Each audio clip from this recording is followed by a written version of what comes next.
if I make it like this and do it like this, yeah.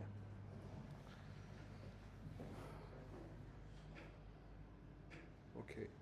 So today, any questions before we start? Today, I'm going to talk about technology instead of science, and progress of technology with respect to science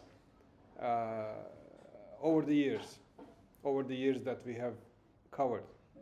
So the relation between science and technology is somewhat we have covered. That's the application of science for human use is called technology. So, but science is mostly driven by curiosity, sometimes due to greed for war and economic superiority, the science, but generally it is driven by curiosity. And even today, if you are going to pursue a career in academia, if you are going to be a faculty member, the first thing you need is curiosity.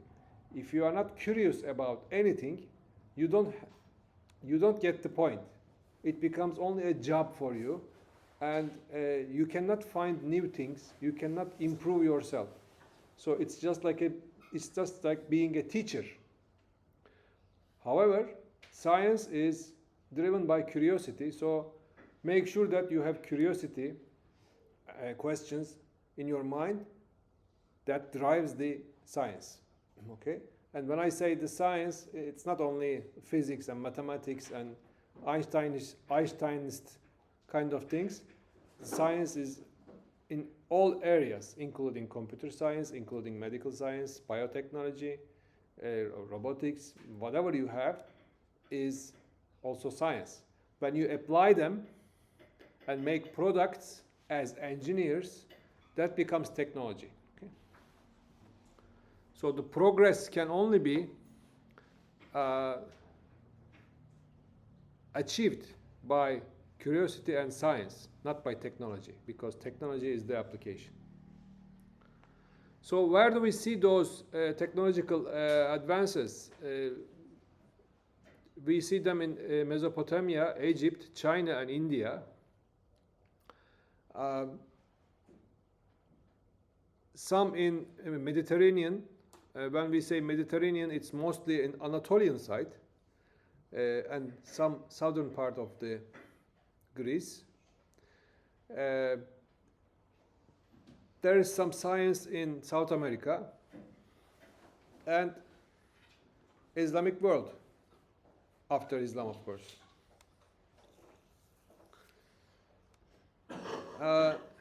When we go back to Islamic world, briefly, we see applications of hydropower, not hydroelectric, but hydromechanical power, right?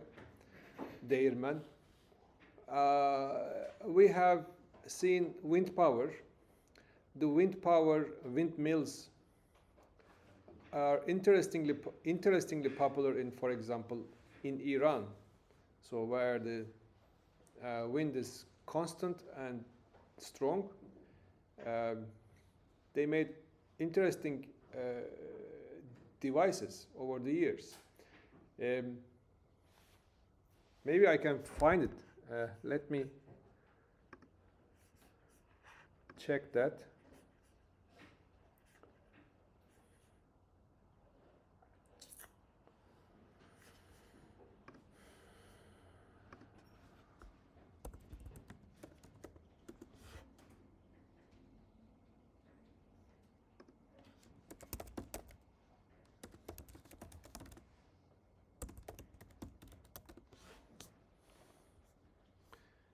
Yeah, this. Windmills and air conditioning. European landscapes like the Netherlands famously have included windmills, but the first recorded mentions of their use date all the way back to Persia in 500 CE. The ingenious design of vertical axis windmills harness the power of nature to grind grain and pump water. leveraging wind energy to propel agricultural output. The windmill believed to have been erected at least 1,000 years ago. With a design inspired by ship sails, reeds were densely woven together into paddles and then anchored to a central axis. These wind catchers drew cool air down while pushing warmer air up and out. Windmills Located in the deserts of northeastern Iran, in the city of Nashdafan resides a series of adobe and wood structures preserving a technology that has been continually in use for over 1,000 years and are some of the last of their kind. This is what is known as asbods, or vertical axis wind turbines. Historically, these windmills were used for converting the kinetic energy of air into mechanical work, primarily for grinding grain, but also for pumping water as well as for chopping sugarcane. Asbods in the eastern regions of Iran are particularly useful because of the 120-day northwesterly wind known as shamal, which often lingers in the area for extended periods. Asbods have been in use for over 1,000. That's good enough, right? So wind power was common, and I'm talking about 500 BC, so not AD. So before Christ, even before Christianity, the region was very interesting, nice in terms of intellectual progress, because, and also as we discussed, the Mediterranean, because probably living is relatively easy, climate conditions are easy for growing food, and city life, so that people can get together and think and do more things. In Europe, it was too cold until the progress of heating and more established building structures. The population growth was very limited in Europe. Except Italy and France, because those parts are mostly Mediterranean too. So spinning wheel is the thing that you see with the woman, and also in Islamic time these things are improved. So things working with the water power, things working with the wind power. And one interesting example was invented by Banu Musa brothers, was the automated flute player, so musical instrument, automated. And those musical instruments were later seen in Europe. Automated music players were very common after the medieval time. Also, Al Jazari has made a lot of robots and automata. Well, we don't say robots in today's sense, but automated machines, like actions, one action after another action, and to accomplish some certain task, such as filling the water to the cup or something. So simple tasks. And Al Jazari has a set of inventions, and there is a book printed by, I think, Ministry of Turkish Culture several years ago, and then that includes all the different inventions by Al Jazari.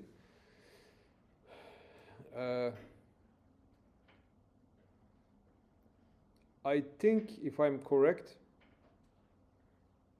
the Science Museum in Kocaeli. Have you been there? Yeah, there's a Science Museum in Kocaeli in Seka Park. If you will have time, you can go, because some of them are for adults, some of them are for students. So you might be interested with the things that are related to adults. Sometimes things are so simple, you know it. It's childish, but it's good to see it. So it's good to experience it. So if you will have time, I will suggest you to go there. Also, there are good cafes and good walking places. So when you go to Kocaeli by train from Izmit or from Gebze, all right, you get off from the train in Izmit station, and then you can walk to the Seka Park. And to the museum too. So it's a good place to spend the weekend, for example, with your friends. Not the museum all the time. The museum takes half an hour maybe, but the rest is. And there, if I remember correctly, that museum has an Al Jazari section, where, of course, not originals, but replicas of the equipment that he made. So, medieval technology, in the medieval time, the technology related to brass, tunç çağıyla alakası yok da, brass and steel is kind of improved. So people were able to start to make clocks, small devices. So precision instrumentation started to appear in addition to making arms like swords and armaments, other guns, etc. So in addition to that, some equipment was started to be built.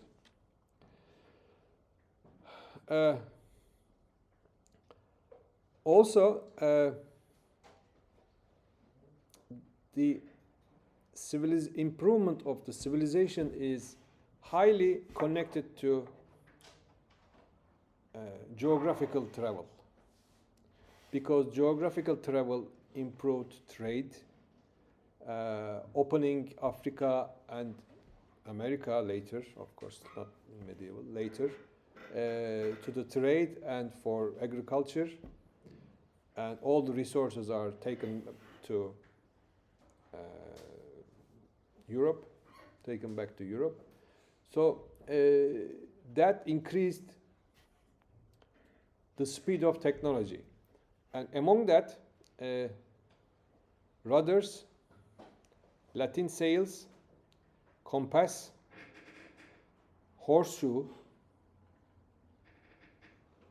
and usturlab. Usturlab is the navigational device where you can use it in the night, because it was very difficult to navigate in the night. You think that you can look at the stars, but stars change their location over the time. Several years ago, before pandemics, I had a friend. I have an interest in sailing.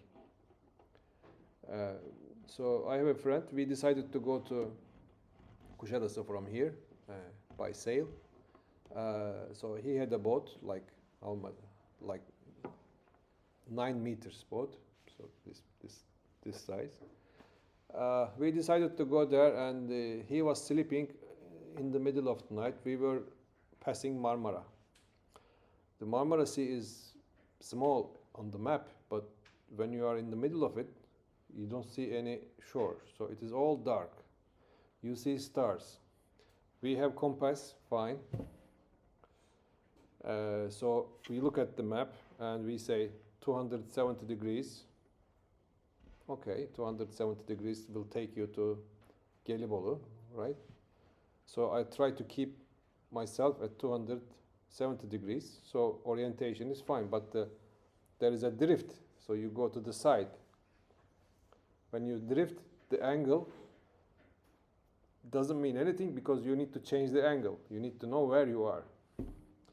So it was kind of difficult, and also there was no light. So we had to check the light with phone from time to time with the light. So what I did was I found the star, and there was a mast.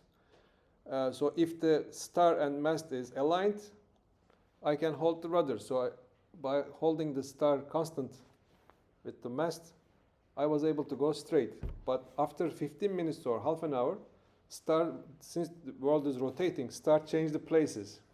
So my angle was drifting. So I didn't know that at the time.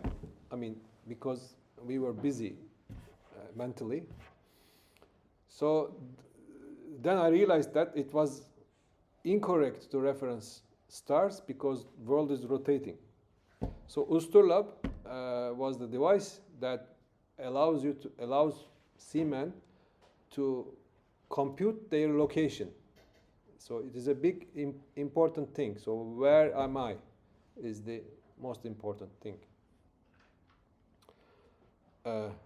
In addition to study which star is where, etc. So it's not only for science, it is for navigation actually. And also sextant. Sextant is for measuring angles by this place and that place. So try to find where you are on the map by triangle similarity, etc. Anyway, so navigation was important. Otherwise, people were not able to sail long distances by their instincts. It's not like going for fishing, because when you go to fishing, you see the shore, so you can go back. But when you go to open seas, you don't see anything. Even in Marmara, you don't see anywhere. Phone doesn't work. You know how deep Marmara is? 2,000 meters at some point. So it's so deep. 1,500, 2,000. Near, as you get close to Tekirdağ, it's so deep. Around here, it starts with 2 meters, 2 meters, 5 meters, 7, then goes like 100 meters, like half a kilometer, like that, then 70 meters, then 200, 300 meters. So that's probably the fault line as you approach the Gölcük.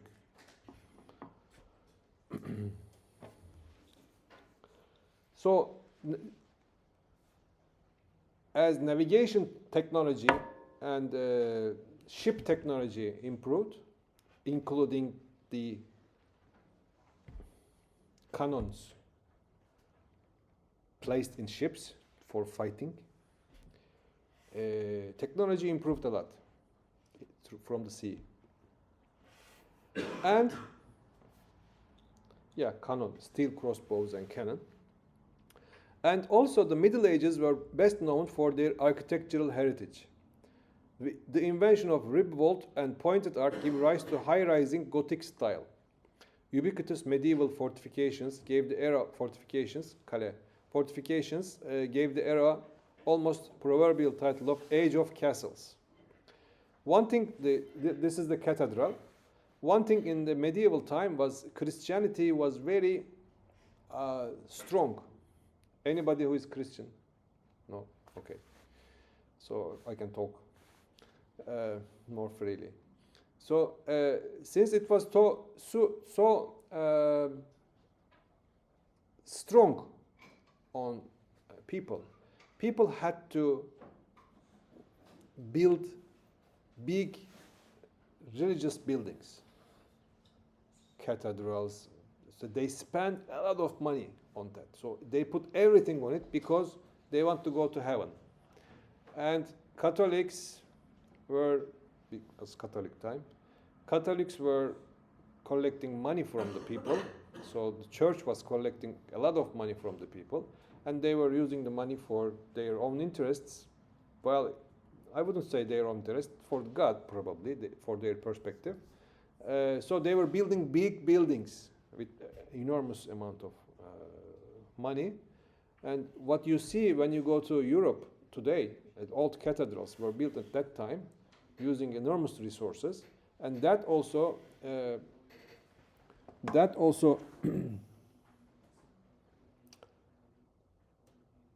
ses geliyor.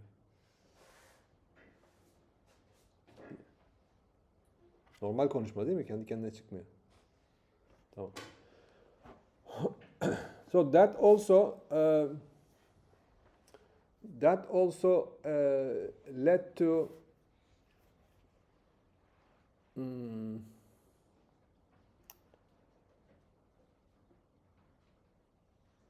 I forgot.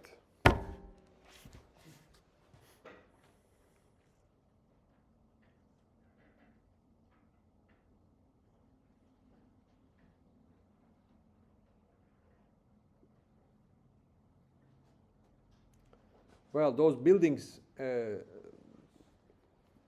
were constructed by the church people with enormous amount. Then that led to technology related to construction. Yeah.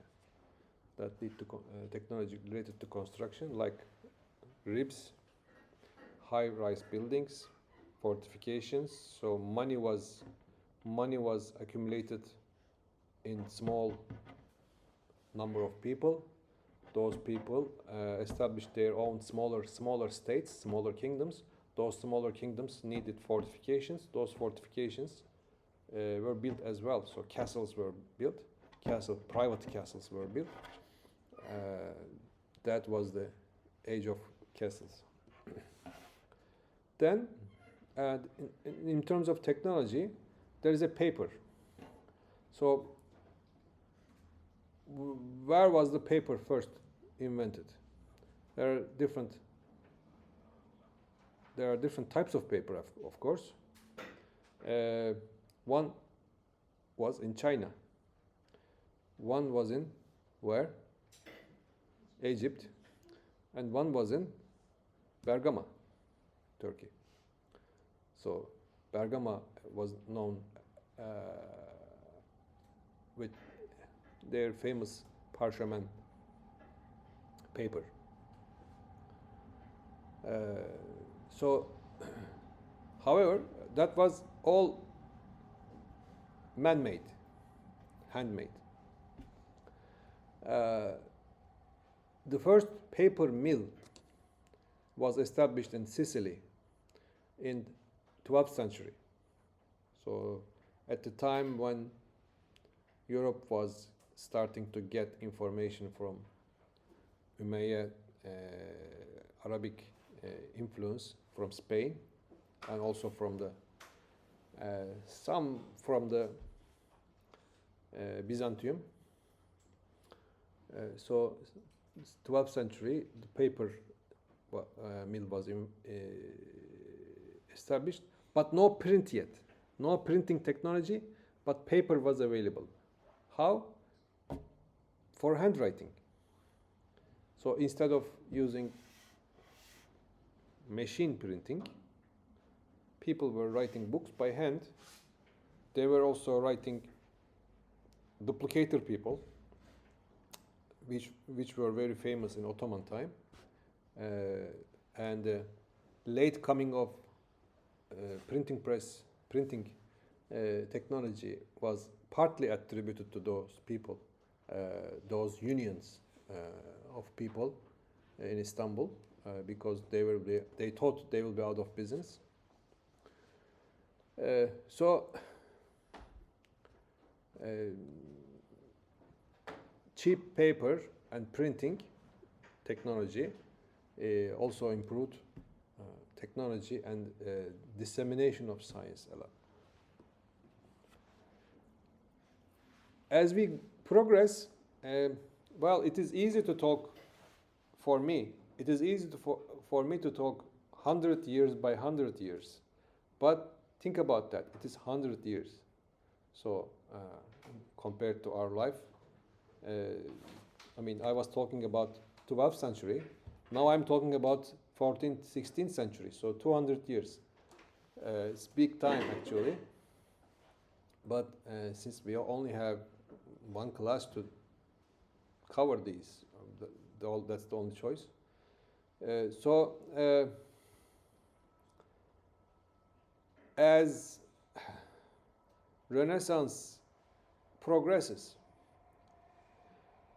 in 14th century to 16th century, these inventions increased. One thing was the clock.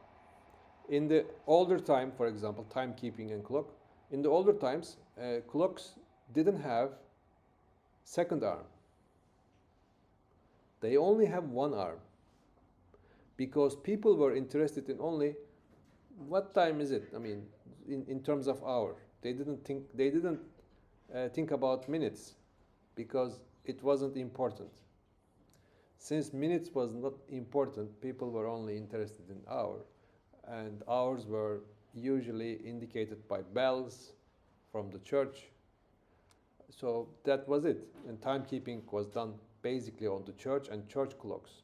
When you go to Europe, if you get a chance, you will see clocks in front of, at the top of the good churches. So those clocks were the public clocks. People didn't have watches. So if you are really interested in meeting somebody at a certain time, you will go and check the clock in front of the church, church's clock tower. And that was it, only a single arm. The second arm was introduced around these years, so people were interested in minutes. So second dial, 60 minutes came. And as you may remember, where did the 60 come from?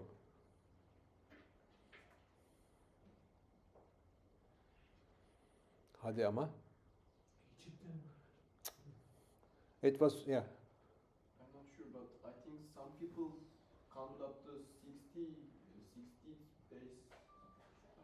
days. 60, okay. 60 based arithmetic and mathematics and calculations calendar thing come from Sumerians. So Sumerian calendar is 60. 60 times 60 is 360. So 360 degrees is the circle. 360 degrees is related to 360 days for a year because day is natural property. They didn't think 365. They said 360 is fine. So 360 and divided by 6, it is 60. How about 12?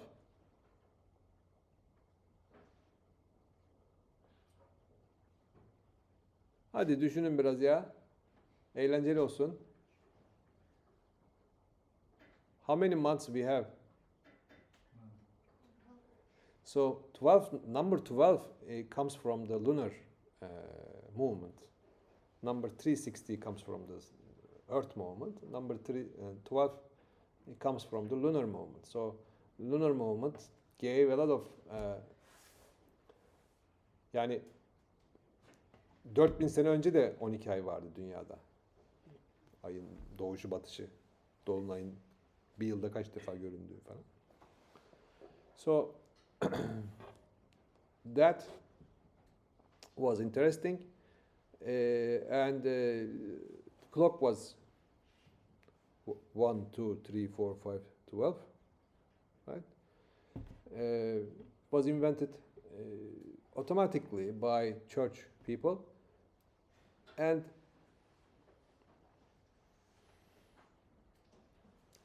there were different clocks in different. 12 was so important in human history, so that Jesus had 12 followers, right? According to legend, it is probably legend, and there are 12.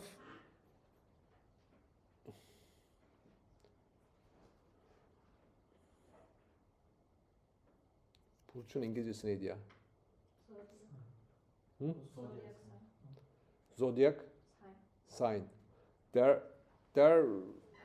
are 12 zodiac signs attributed to those months. So they have names through the stars, star positions, and so when they try to measure time, each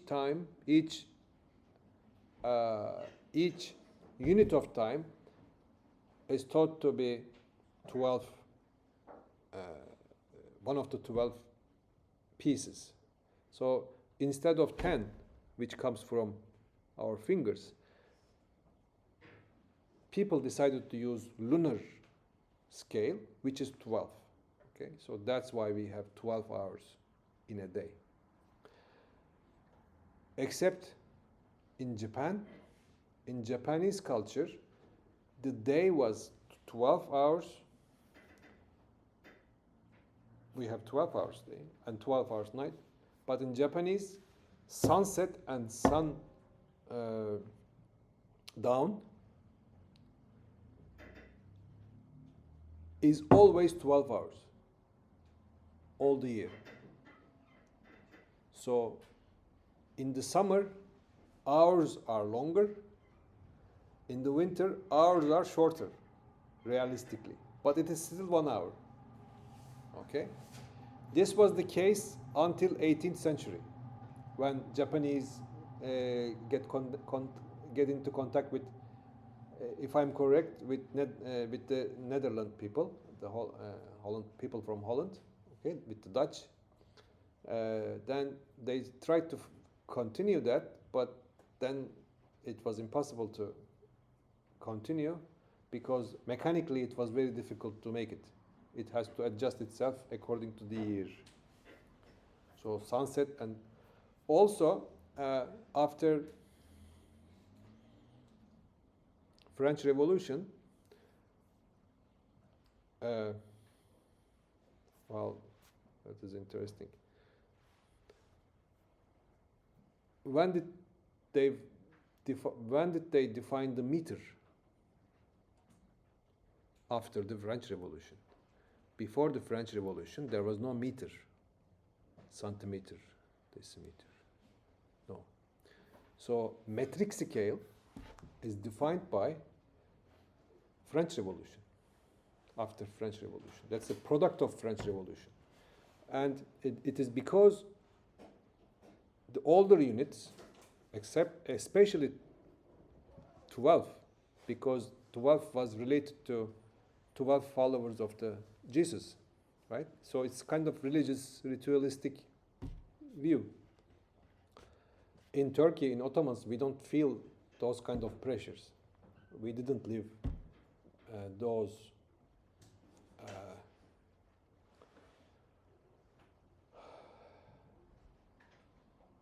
we didn't go through those issues of revolution, social revolution.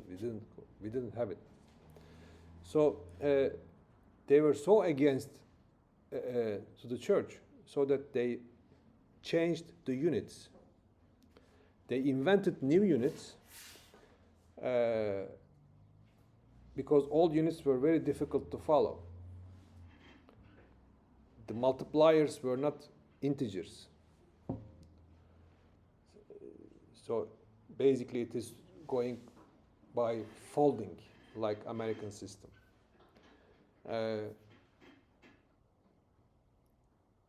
They invented metric system. They made meters and put those meters in big streets.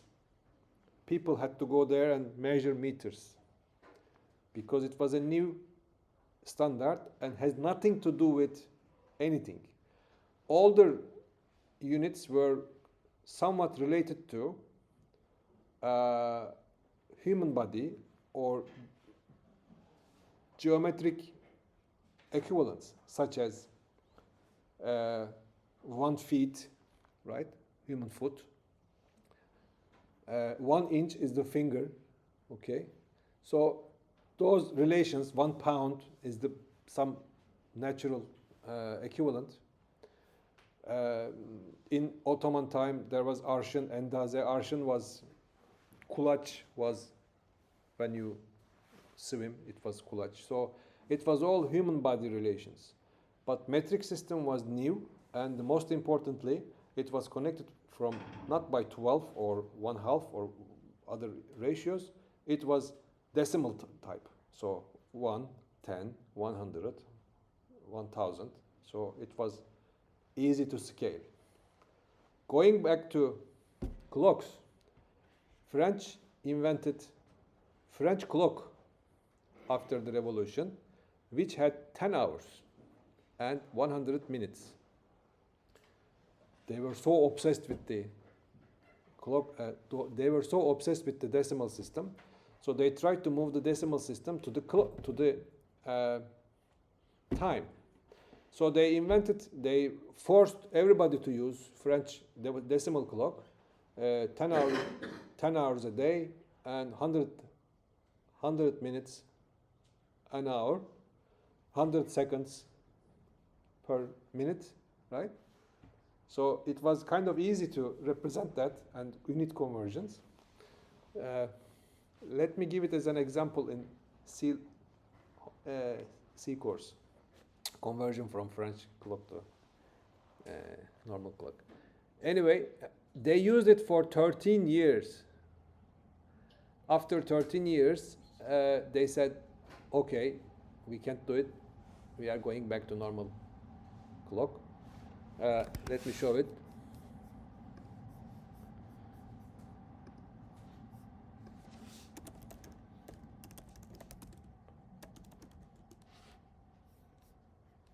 Okay, this is French decimal clock.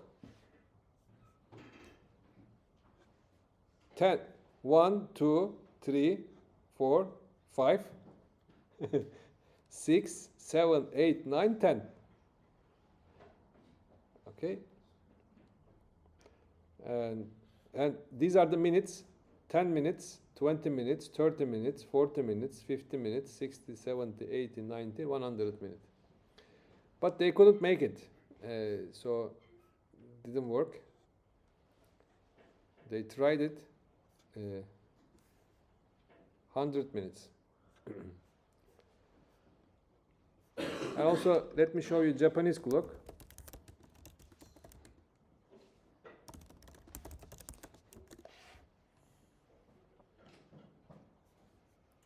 Six numbered hours from 9 to 4, which counted backwards from noon until midnight. It's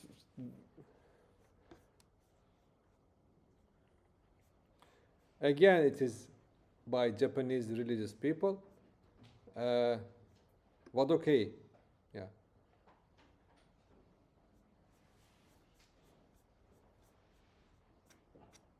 Well, need a picture. Okay. This is Seiko Museum.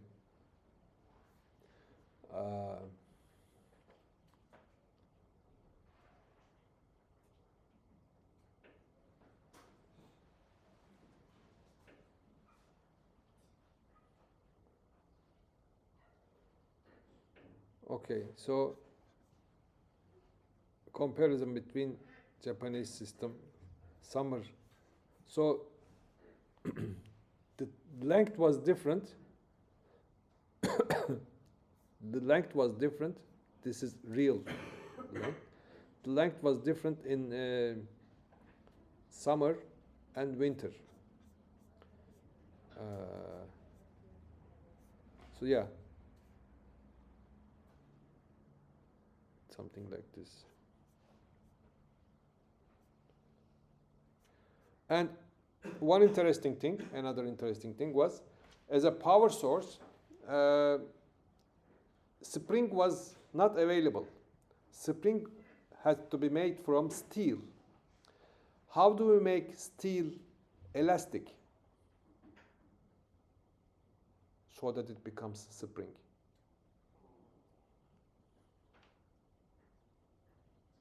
You have to put something inside. As far as I know, you put some silicone inside. So not this silicone, of course. You put some silicone inside, and then it becomes elastic. As far as I remember, of course, it's not that simple. But so it was difficult process. So many devices like clocks used, because of the poverty in clockmaking, they used weights. In Germany too, if you look at the old German clocks, what you see is not springs, because spring was very expensive. They used weights. So in order to wind the clock, You pull the rope, weight goes up, and clock is wound. And after a day, it goes the other way around. So by the weight like this, you are using the energy. How do you satisfy that the pendulum vibration has a constant time? How it is achieved? You can tell me. You are taking physics.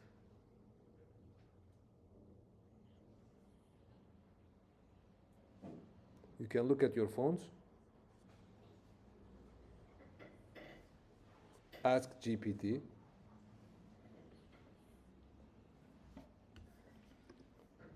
Okay, let me.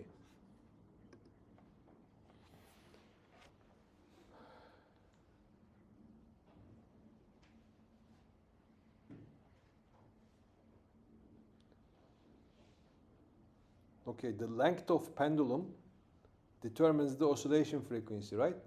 K omega t. Yeah. So regardless of its weight, the length of center of mass determines the frequency. How about the spring? Spring constant, kx omega t, right? So spring constant determines the frequency, regardless of how hard it is. So once you construct that pendulum clocks or springs, we can assure that if the length is constant, that vibration is constant in time, because the period will be constant, because period will be determined by the length, if length is constant. However, in the summer, it is longer. In the winter, it is shorter. So it is temperature dependent. In order to prevent that, people made self-balancing, temperature insensitive pendulums. Let's go back.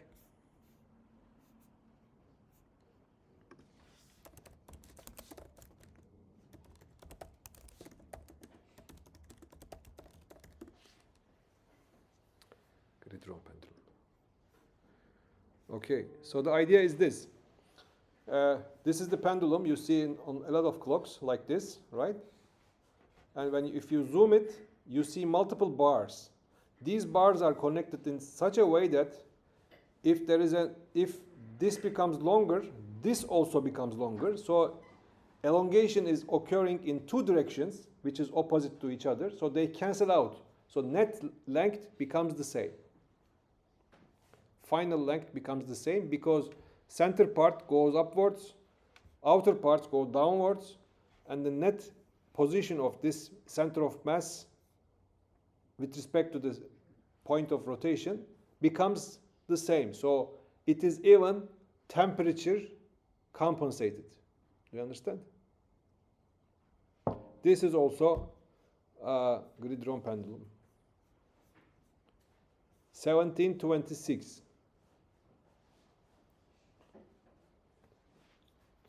By British clockmaker. Okay.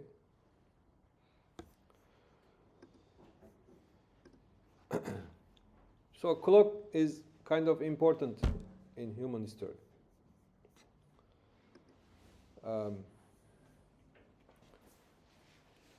Then there is a Leonardo da Vinci. However, Leonardo da Vinci was not an engineer, so he always designed things.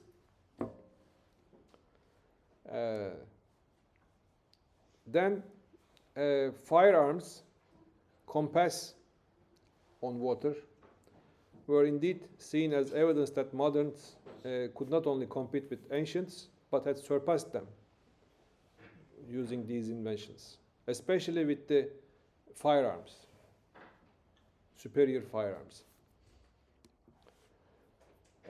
One famous old technology is the crank and connecting rod.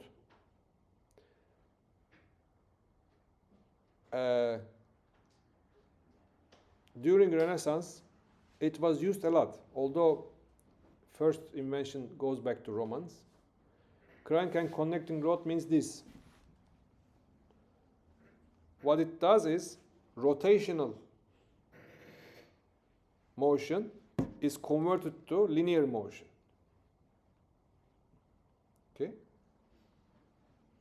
If you have linear source of motion, you can turn it to rotation, like we have in the cars engine, right?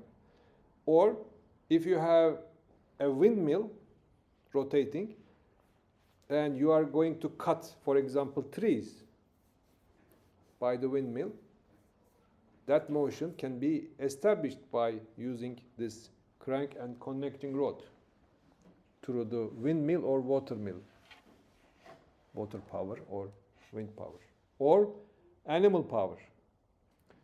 There was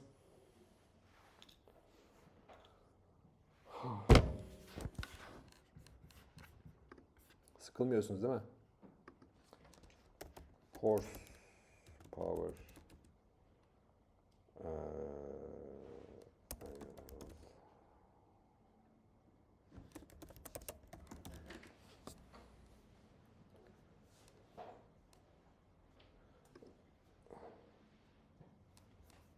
No, not this one.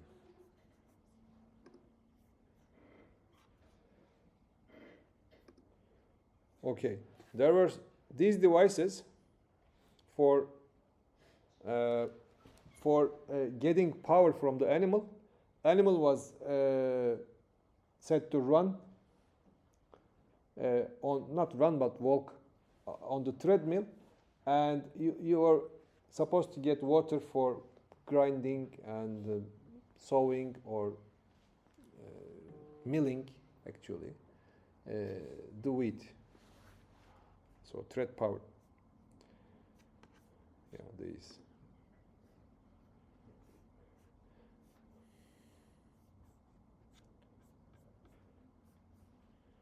And it was used a lot. Okay. So when you have crank and connecting rod, you were able to do a lot of machinery using. And in one place in Britain, maybe I have the picture, they used people in prisons to run these. So in prisons, every day you are required to run on these steps. It was more steep. Run on steps for 2 hours or whatever. It was very difficult job, a task, but they had to do it. A lot of them died. So it was a way of punishment. Okay.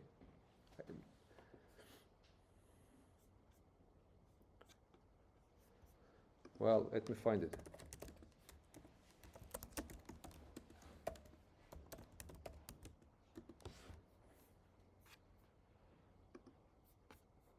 Penalty, Victorian, yeah, Victoria time. Yeah, this was the case. Okay. You know who was the Victoria? It's Queen Victoria of England, very famous, and this is Jamaica, probably British too. So we, in terms of democracy, we came a long way. So we don't have such things. We have other things, but we don't have such things today. Brixton Prison in London. Okay. So they are using people in prison to power their factories. Okay.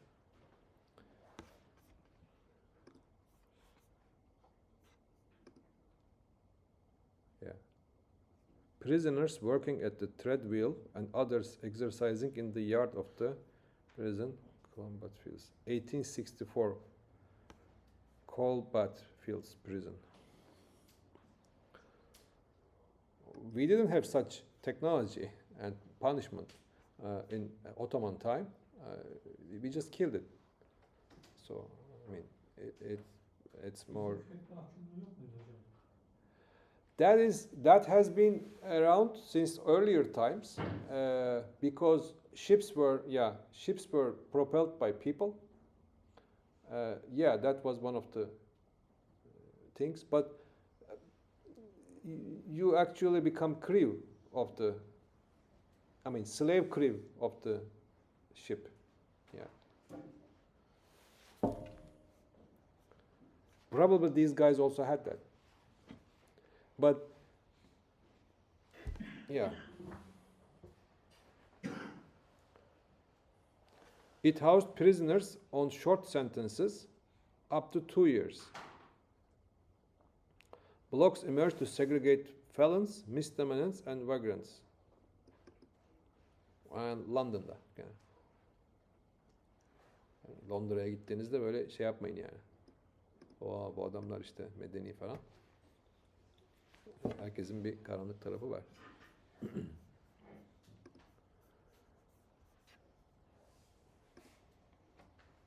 So this is the culprit. This is the problem. Crank and connecting rod. So using this power, it was possible to, for example, pump water up from the well and take things from the mines. So all kinds of machinery was built on top of these gears and cranks and connecting rods. Then printing press came up, and it is the turn of the era. Same time with the Fatih Sultan Mehmet conquering the Istanbul. So the same exact time. Gutenberg invented the print. It was like a magical transition. Unfortunately, East and Turkey got that 250 years later, and that had a big impact on improvement of the civilization, culture, and literacy, literature, and technology too.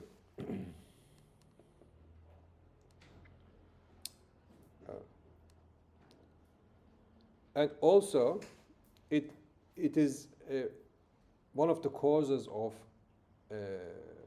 religious Protestant reforms, because they printed Bible.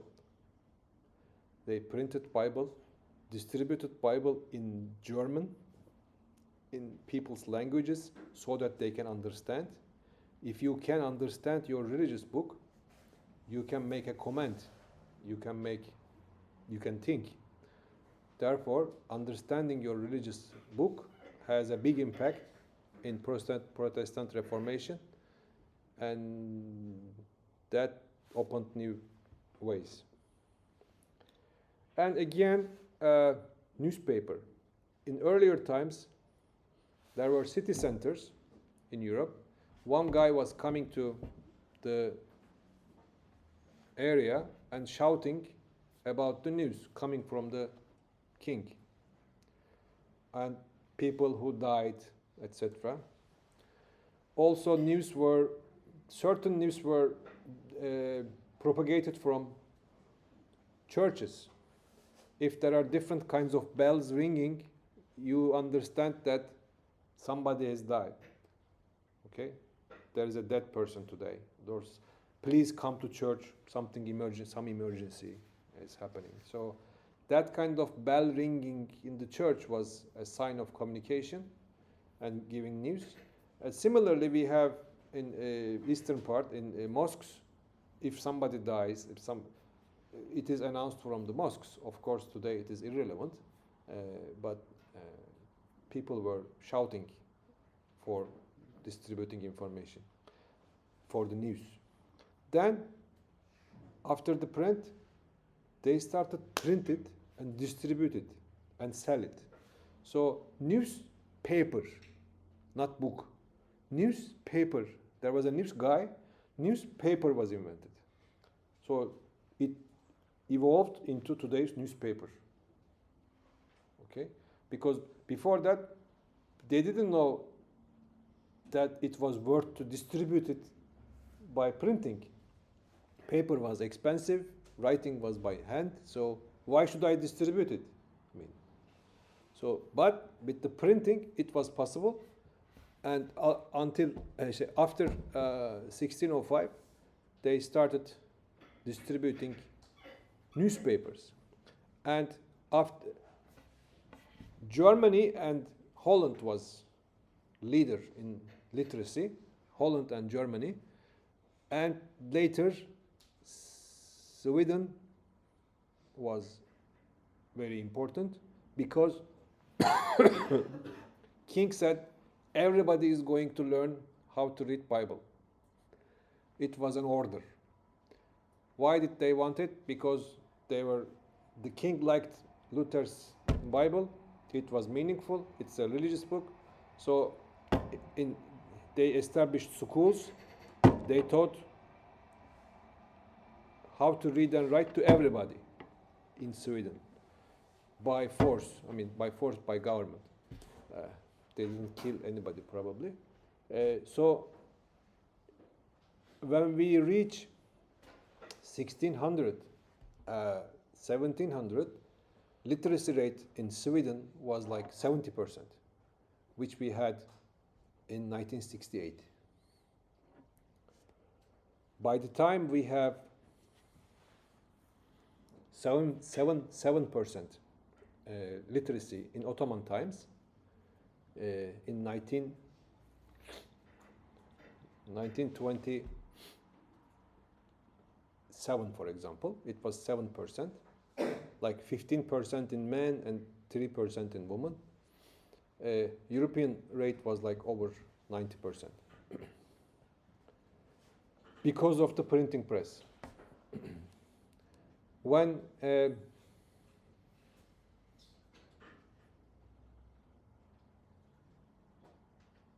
17th century, 16 something has reached. What did we have in 16th century in Istanbul?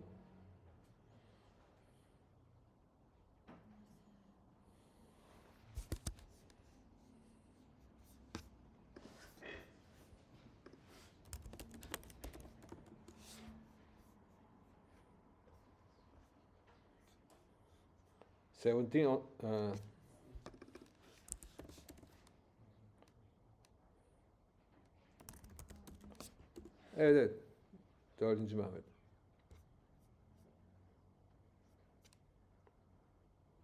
En acımasız kadın sultan falan. Biz oralara gidiyoruz daha çok. Kardeşini boğdurdular falan.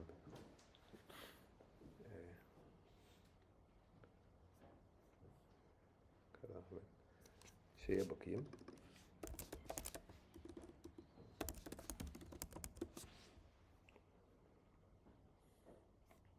Ya 1650 var Ali Paşa. Tamam, doğru söyledim.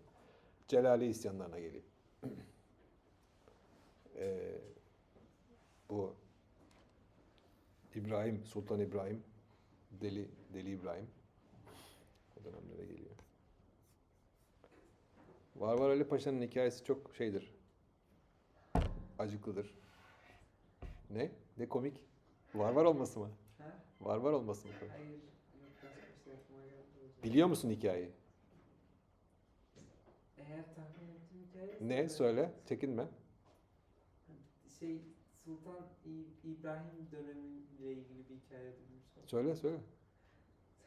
Ben söyleyeyim o zaman. Bayram harçlığı adı altında vergi isteniyor valilerden. Var Ali Paşa vali.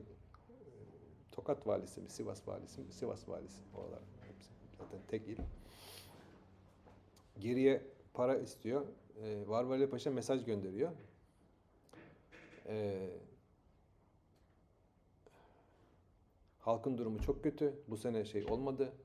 Para gönderemem diyor. Halkın canını mı alayım diyor. Tamam mı? İbrahim kızıyor. Nasıl böyle yaparsın? Ya? Para istiyoruz vermiyorsun falan. Kekkar mesaj gönderiyor. İpşir Paşa var orada bir tane daha gene şeyde. İpşir Paşa'nın o zaman İpşir Paşa'nın karısını gönderin diyor. Şey olarak, hediye olarak. Ee, ben diyor tekrar cevap yazıyor. Ben diyor pezevenk miyim bilmem ne falan işte şey yapamam diyor. Bunlar bozuşuyorlar. Ondan sonra padişahla. Bu İstanbul'daki bu Deli İbrahim'in doğru şeyini bildiği için ordu topluyor. Ben diyor isyan ediyorum Barbaros Paşa. Ondan sonra neyse epeyce bir büyüyorlar falan. Çarpışıyor Osmanlı ordusu falan bilmem ne. Sonra o karısı istenen adama bunu öldürttürüyor. Kadın yani kocasına öldürttürüyor. Kadın gidiyor saraya. Çok okudum merak ettim. Kadın gidiyor saraya. İşte bilmem kaçıncı hanım olarak. Ondan sonra kocasını Mısır'a vali yapıyor ödül olarak. Öbürü öldü zaten. Barbar Ali Paşa öldü. Sonra da kadın geliyor. Padişah İbrahim öldükten sonra tekrar Tokat'a galiba. Bakarız şimdi. Tokat'a. Şimdi orada türbesi var. Var mı Tokatlarınızda? Bakalım şimdi. Yanlış. Barbar Ali Paşa Bosna. Ah.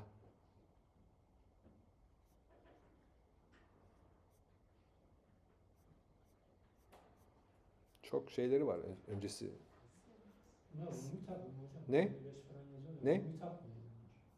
1647 bugünkü 1647.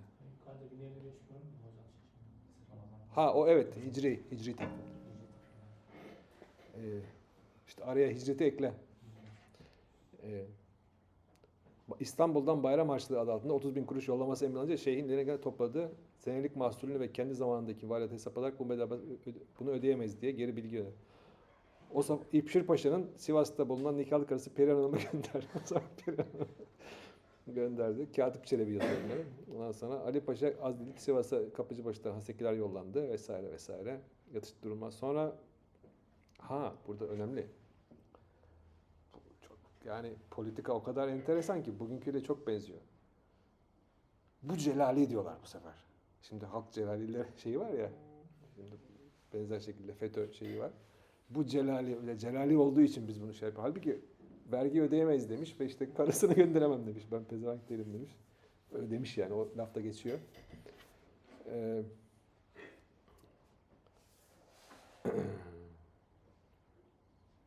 Ona göre padişahın özel durumundan ötürü devlet saltanat işleri kadınların elinde kaldığından beyleri diğerleri kısa sürede için az edilmekte. Bu yüzden halk perişan memleket harap olmaktaydı diye bir yani kendine göre bir çıkarsama yapıyor. Ülkeyi ben toparladım. Siyaset sonuçta. 3 sene tamamlanmadan idarecilerin değiştirilemeyeceği padişah meçhulası memleketlerinin düzene kavuşacaktı. Bu durum karşısında önce Celali olduğu iddia edilerek etrafındaki destek zayıflatılmaya çalışıldı. Bu Celali bu şey yapmayın falan tarzında.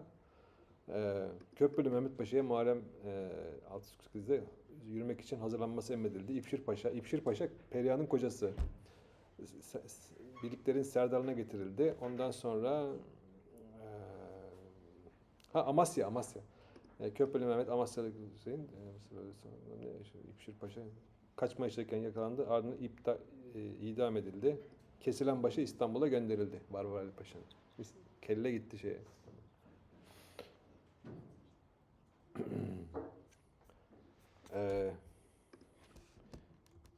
İpşir Paşa Perihan Türbe. Bu kadın. Şimdi dalga geçiyor gibiyiz ama bu şimdi tarih tamam şey yapmayın yani. Aklınızda böyle kalır. O yüzden biraz espriye vurduruyorum. Yoksa alay ediyor değilim yani. Hatırlayın diye böyle anlatıyorum.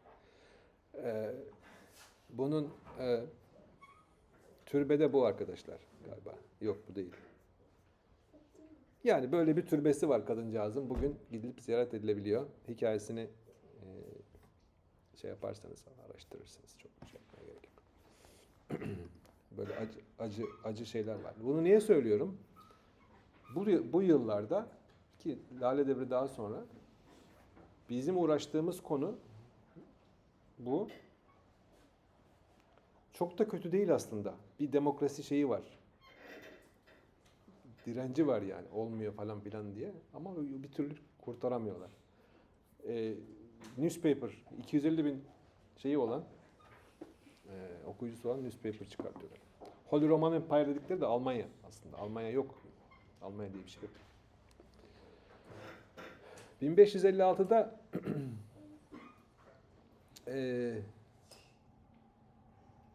bu muydu bildiğin? Tamam. İyi. Ya çekinmeyin böyle şeyleri söylemekten. Bunlar kötü değil yani. Bunlar şey hareketleri. Modernleşme, gelişme sancıları. Yani bunlar yaşanıyor, geri çekiliyor. Hala oluyor böyle şeyler. 1556 water powered mine hoist. Probably coal mine in England. Leonardo da Vinci'nin çizimleri. Then we see Magellan, Vasco da Gama, Christoph Kolomb.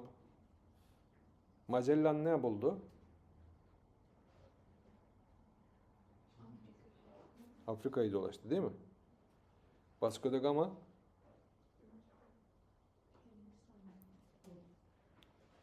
hangisi Afrika'yı dolaştı? Yanlış söylemiş olabilirim.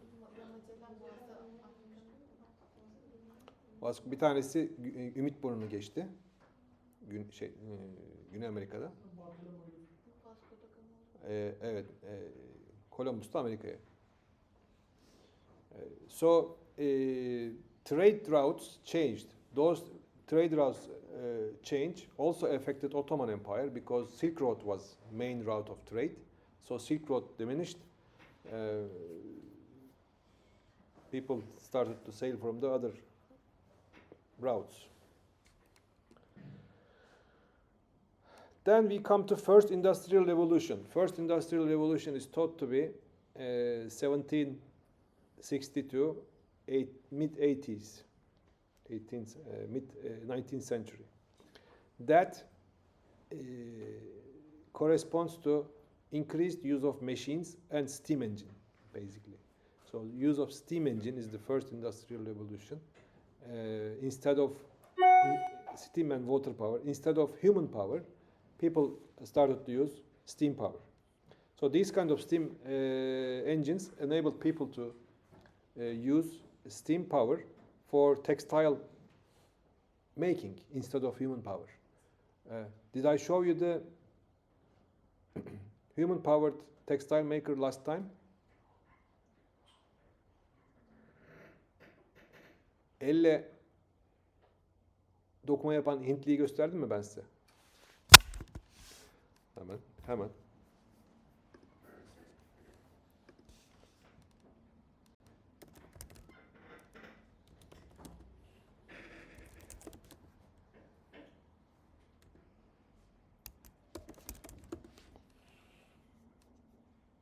Zoom.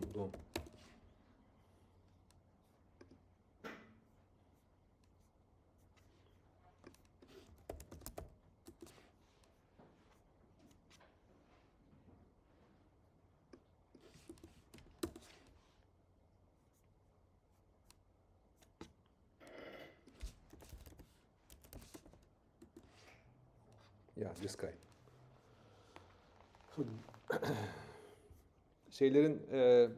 Hintlilerin el kesme hikayesini duymuşsunuzdur. Kaç kişi duydu? Sen de her şeyi biliyorsun. Şaka, yanlış anlama yani. How long it takes a beginner like my dad to go from beer belly to get ripped again. Gerek Bursa, bizim 1800'lerde, 1700'lerde Bursa ve India, Pakistan, Bangladeş, Çin ipeği vardır ya veya işte Hint ipeği falan. Bu nedenle önemli. of some handloom weavers. They can weave around 130 picks per minute. This is the highest picking speed of a weaver ever I seen. Let's see.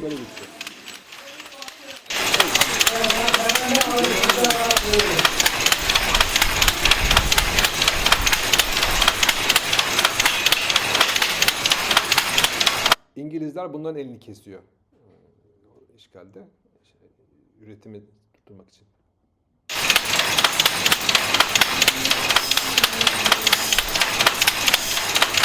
Okey.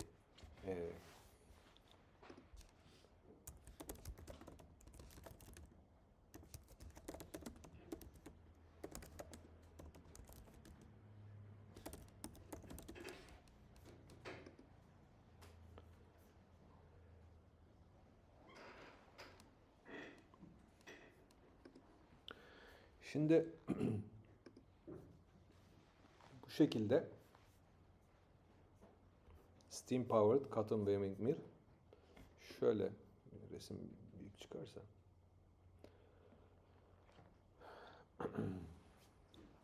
o adamın yerine bu var 1800'lerde. Makineler böyle geliyor, adam yok. Enerji nereden geliyor? Elektrik motoru daha icat edilmemiş. Tepede dönen bir tane çark yapıyorlar. Tamam mı? Buradan kayışla alıyorlar aşağıya. Bu bil böyle dışarı kadar gidiyor. Binanın dışında bir tane buhar makinesi var. Tek.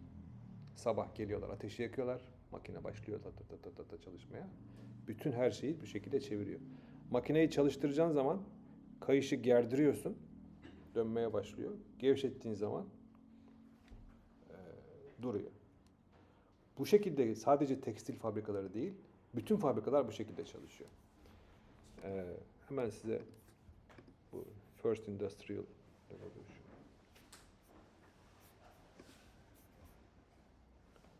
Bu şekilde bütün makineler Powerloom, Francis Cabot oluyor. Burada. Şimdi bunu da eskileri restore edenler var.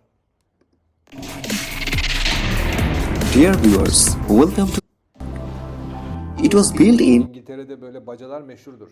Çoğu yıkıldı. Eskiden bütün Londra, Bristol bilmem ne böyle Manchester bütün bunlar production kömürlü.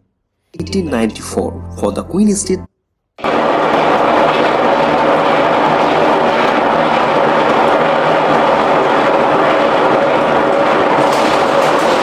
Arkadaş, Hintli arkadaşın yerine değil mi? Görüyorsunuz.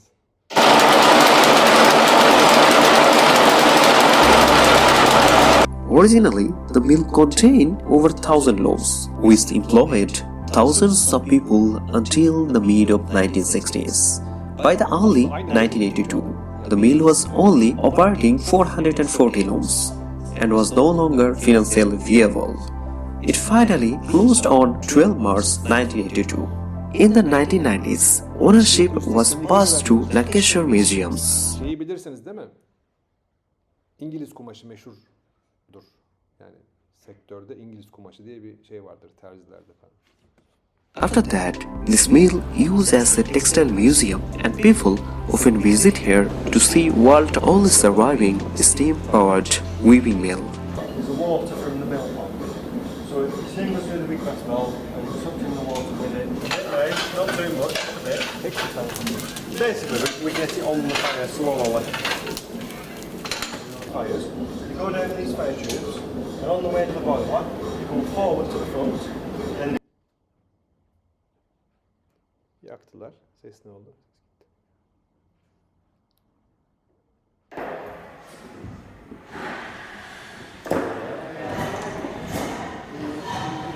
Peki regülatör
şeye gerek yok. Daha fazla gaza gerek yok. Bu yani. Değil mi?